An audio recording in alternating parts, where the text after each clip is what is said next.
So I made a bunch of videos about Air Canada trying to screw over their workers, and how the Liberal Minister of Corporate Handjobs, Paddy, had a chance to stand for Canadians, chose business boys instead, ended up rubber stamping Air Canada's plan to simply dictate terms, lowball the union, and then force them into binding arbitration run by a former Air Canada lawyer. Seriously, you can't make this corruption up. Anyway, somebody decided to message me and say that they didn't know why the flight attendants wanted higher wages, because this person didn't feel that flight attendants should get paid better than teachers, social workers, journalists, or policy analysts. None of those people get paid as well as they should, and that doesn't mean that flight attendants should get paid worse just because none of those unions have had success lately. And she gave me their salary ranges, which is when I learned that despite requiring significant education and being in a pretty challenging work environment, teachers don't make that much more than I do, and that's fucked up. They shared some statistics and suggested that after someone's been in a job for a super long time, they might be making what I consider a livable wage. The sort where you can have a home, buy groceries without having a panic attack, and occasionally buy something nice for yourself. But the thing is, people shouldn't be giving years of their life to prove that they're deserving of a wage that gives them enough that once a decade they can afford a little vacation.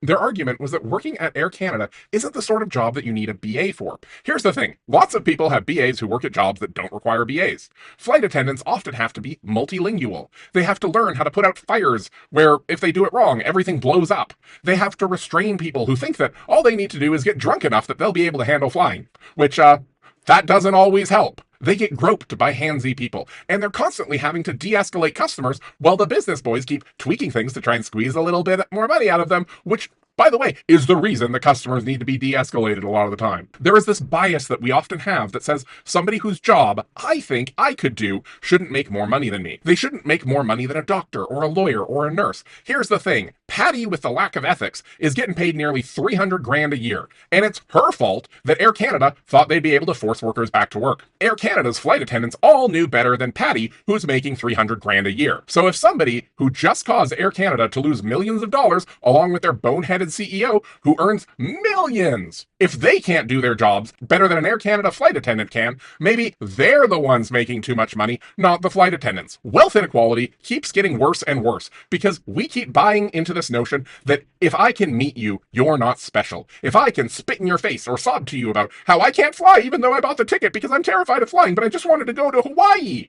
that means that you shouldn't be able to help send your kids to college. And that's bullshit. Anyone who is working 40 hours a week should be able to have a good life where they're not worried about paying their bills. And every time we don't stand up to corrupt business boys who keep taking and taking and taking while pocketing the fruits of our work, we give them cover to not just steal from us, but steal from our neighbors. We need to stop pretending that wages can't get higher as CEOs pay themselves millions of dollars and billionaires buy nation states.